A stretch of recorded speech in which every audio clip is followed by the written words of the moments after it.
Hey guys, welcome back. So we're on day 55. My goodness. Well, this is actually not consecutively have I been reading the Bible.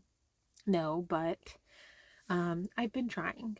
And if you're new to my videos and you're interested in reading the Bible, you're interested in getting to know God, just pray every day to God. And if you don't know what to pray about, ask Him to help you. He will guide you.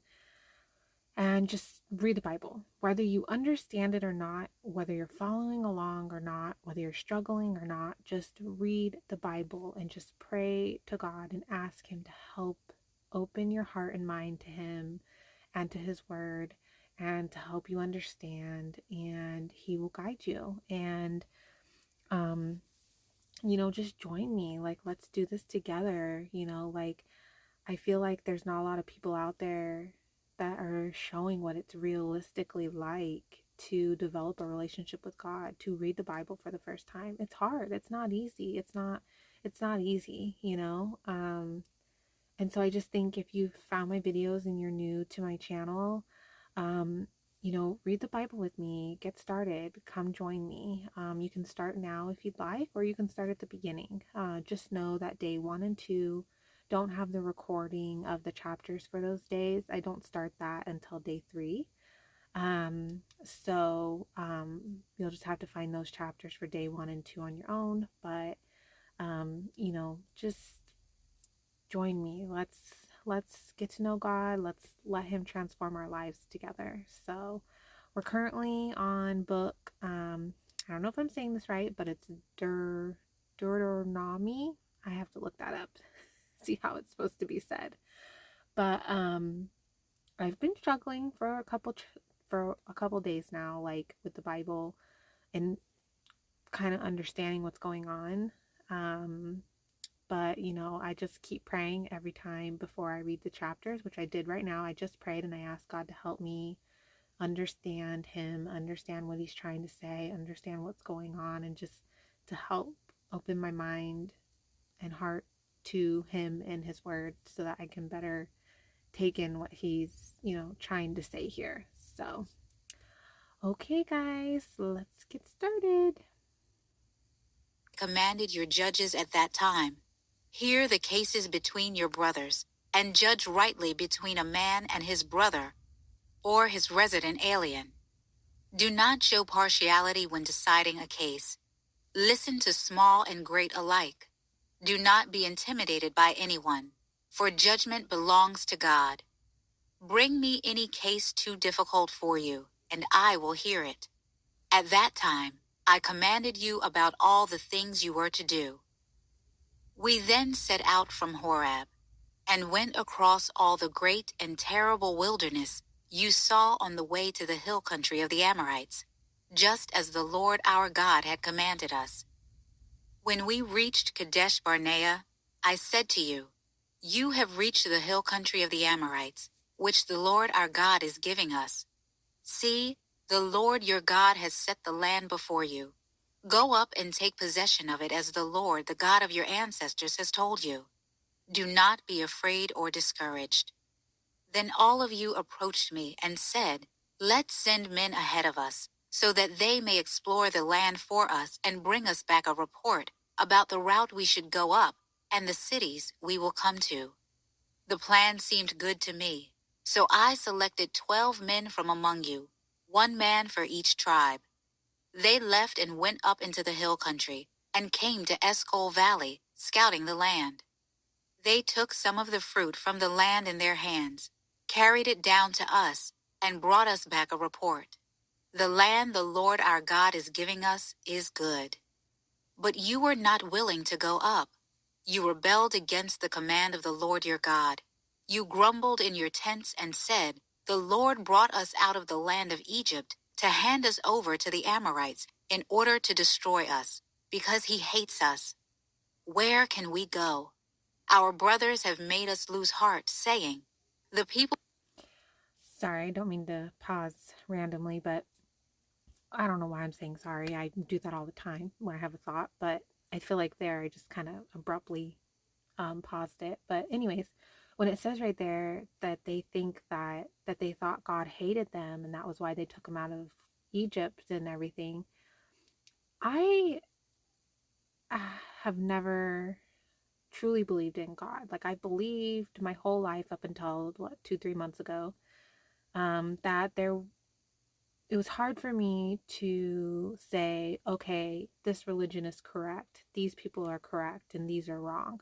There was so many different beliefs that I knew about growing up and the way people were, and then even just in Christianity, like people, some people are extreme and some aren't, and so it's just there's a lot of like all over the place. And so it was hard for me to ever just even deal with any of it. Also, too, because I had a really stressful life, childhood, and then 20s. So I didn't have room for anything other than just trying to survive my life. So now that things have calmed down in my life and I'm actually exploring this now, and reading the Bible and getting to know God, I definitely believe in God and the Bible and all of this without a doubt now. Like I believe and have faith.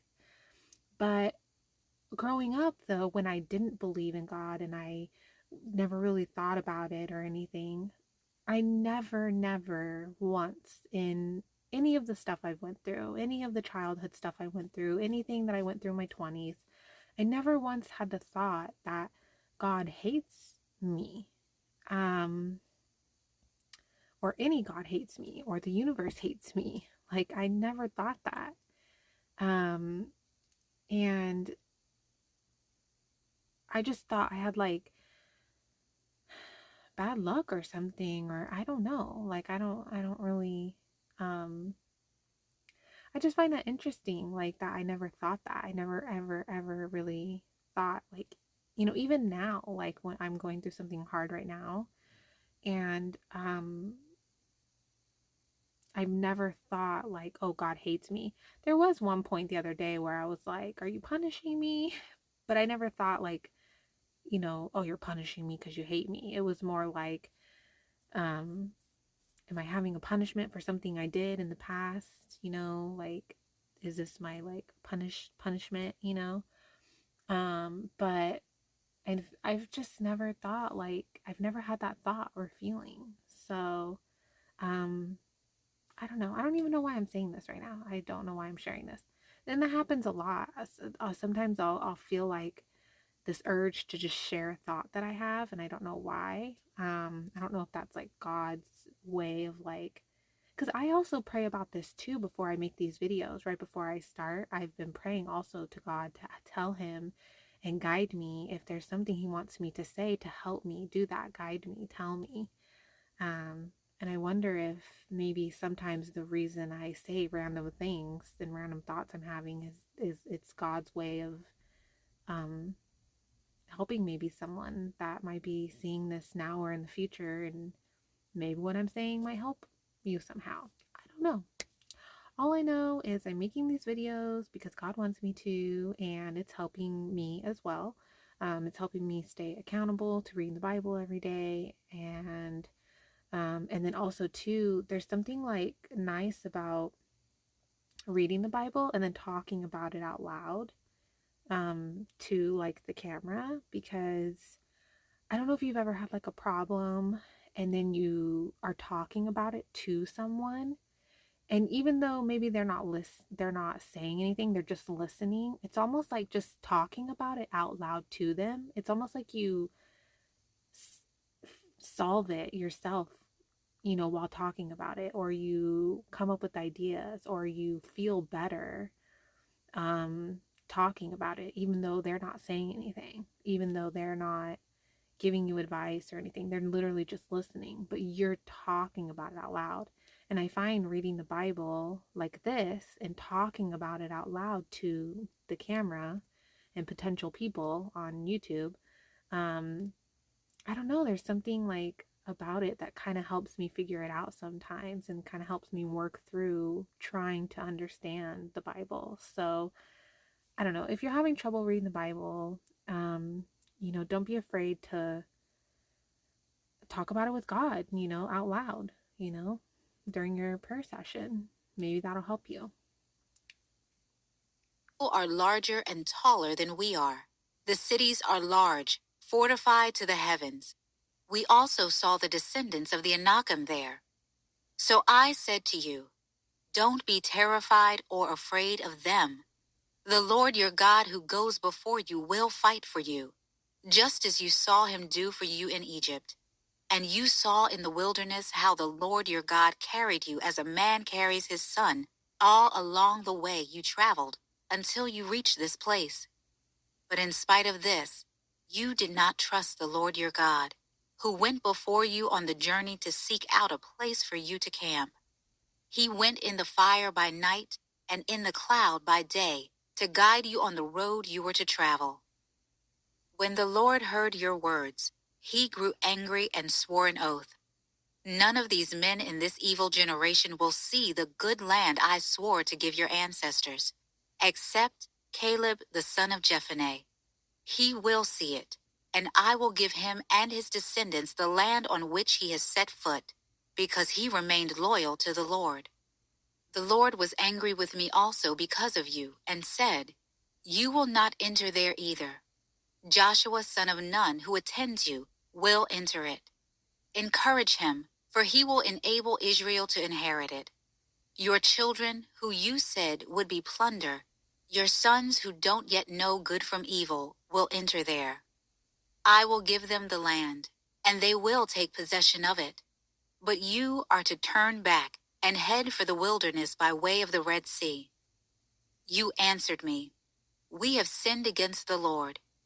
We will go up and fight, just as the Lord our God commanded us. Then each of you put on his weapons of war and thought it would be easy to go up into the hill country. But the Lord said to me, tell them, don't go up and fight, for I am not with you to keep you from being defeated by your enemies. So I spoke to you, but you didn't listen. You rebelled against the Lord's command and defiantly went up into the hill country. Then the Amorites who lived there came out against you and chased you like a swarm of bees. They routed you from Seir as far as Hormah. When you returned, you wept before the Lord. But he didn't listen to your requests or pay attention to you.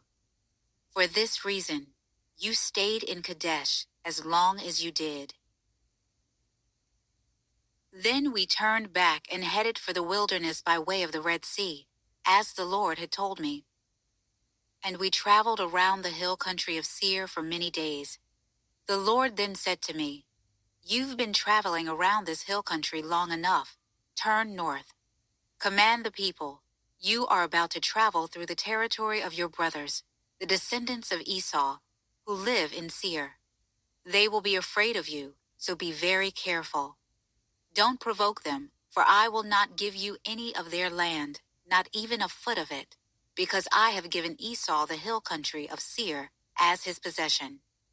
You may purchase food from them, so that you may eat, and buy water from them to drink.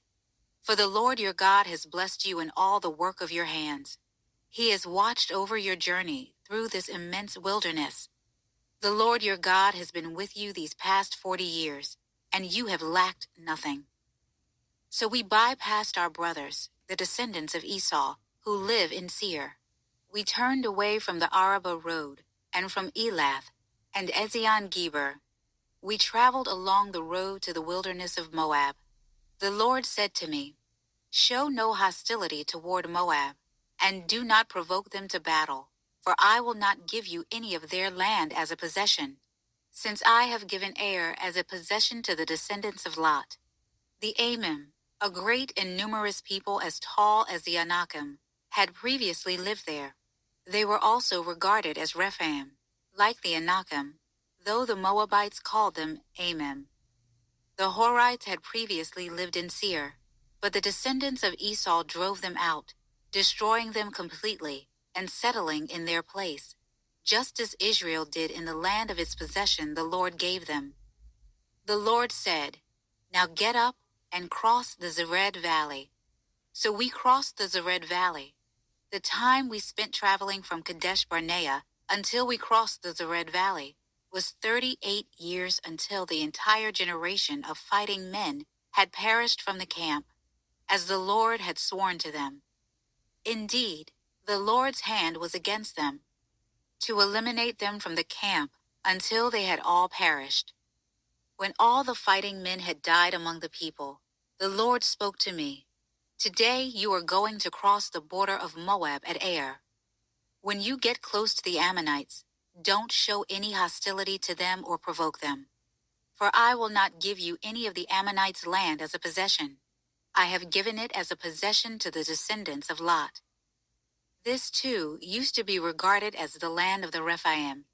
The Rephaim lived there previously, though the Ammonites called them Zamzumim, a great and numerous people, tall as the Anakim.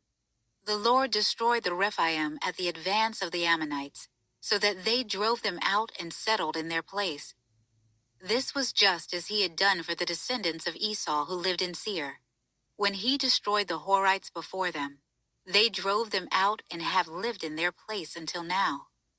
The Caphtorim, who came from Caphtor, destroyed the Evites who lived in villages as far as Gaza and settled in their place. The Lord also said, "Get up, move out, and cross the Arnon Valley. See, I have handed the Amorites king Sihon of Heshbon and his land over to you.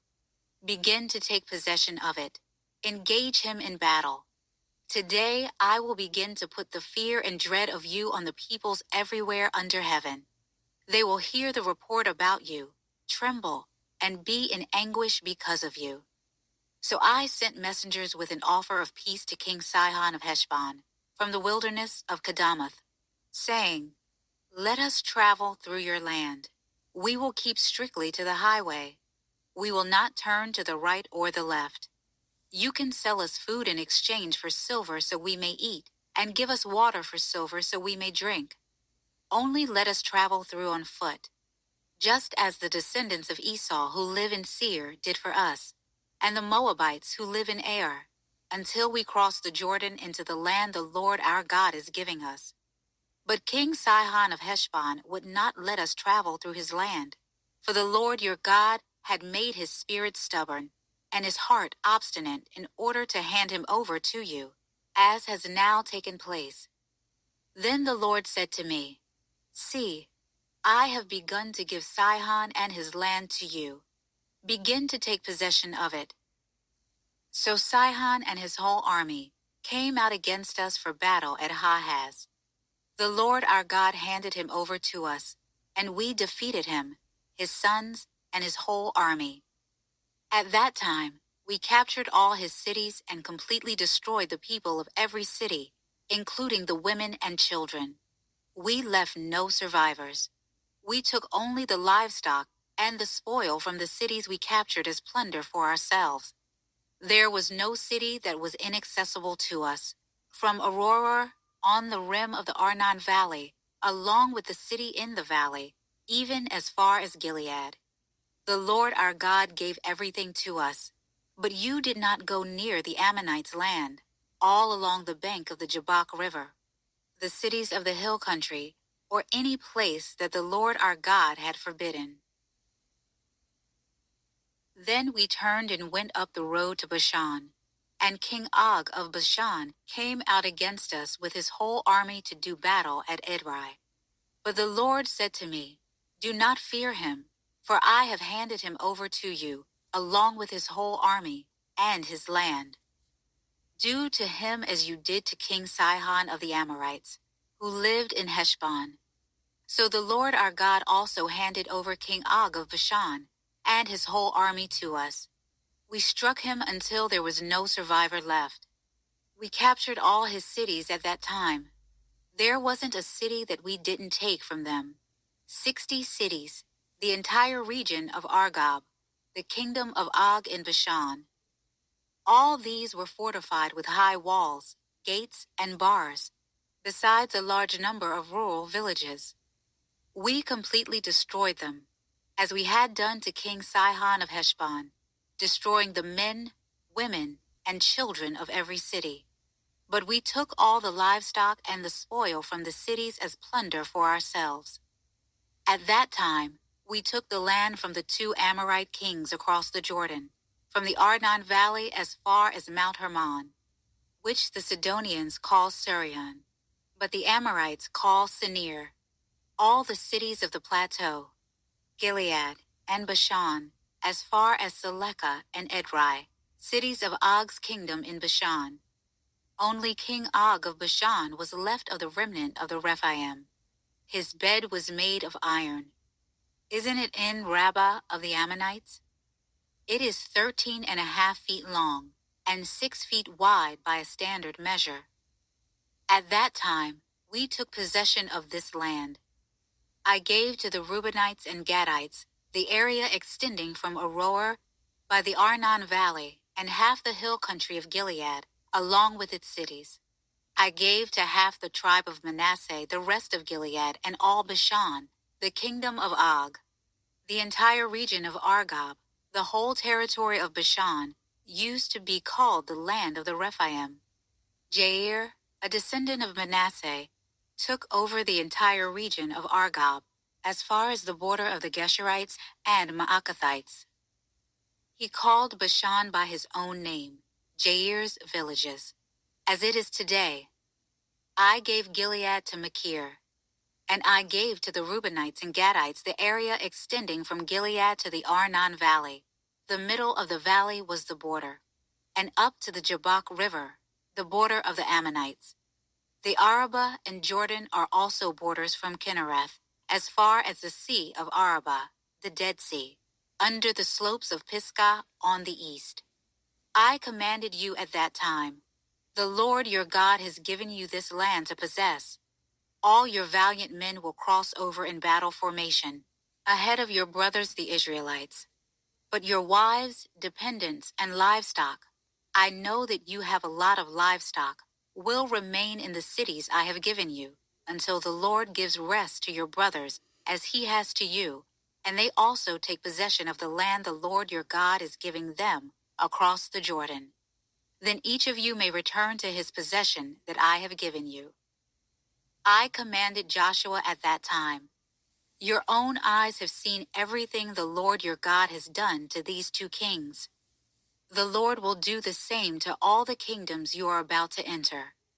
Don't be afraid of them, for the Lord your God fights for you. At that time, I begged the Lord, Lord God, you have begun to show your greatness and your strong hand to your servant. For what God is there in heaven or on earth who can perform deeds and mighty acts like yours? Please let me cross over and see the beautiful land on the other side of the Jordan, that good hill country and Lebanon. But the Lord was angry with me because of you and would not listen to me. The Lord said to me, that's enough. Do not speak to me again about this matter. Go to the top of Pisgah and look to the west, north, south, and east, and see it with your own eyes, for you will not cross the Jordan. But commission Joshua and encourage and strengthen him, for he will cross over ahead of the people and enable them to inherit this land that you will see. So we stayed in the valley facing Beth Peor. Okay, that's today's chapters. I'm a little like confused, I guess, just a little bit. I just feel like it's just like reiterating what's been going on, but just from a different point of view. Um, I don't know. The Bible's tough sometimes to follow, but I'm trying. I'm trying really hard. And I know people have commented and said, you need to go to Bible study. There's Bible study online, there's Bible study at churches, stuff like that. And I know that. And I just don't feel like I'm there yet. I feel like also to my daughter, she's only about to be 1 year old, and she's, it's hard to like, it would be hard to go to like church and Bible study with her. Like I wouldn't even know how to begin to do that. And then I don't have anyone to watch her. So, and then also like if I do Bible study online, you know, are they going to be like on the chapters that I'm on, or like I just don't feel like, I don't know. There's just something inside me that's like it's not time for Bible study yet. To do this like you know, with other people. Like I prefer to do it this way, and then, if I have like questions, I'll research it, and then like um you know, if I can like chat about it with people in the comments, that's great too. But I think um to actually like go to church and do Bible study like in person, I just don't know that, one, that's feasible right now, and two, I don't know, it just doesn't feel right yet. So I don't know. I've also been trying to go to church as well, and I've been running into difficulties with that as well. So I'm trying. But I just started this journey only like what, 2-3 months ago. So I'm trying not to be super hard on myself, because I am trying and I am making a lot of progress, and God is helping me and guiding me. So I think I think we're okay. I think we're doing pretty well. All right, guys. Well, join me tomorrow for some more chapters. Thanks, guys. Bye.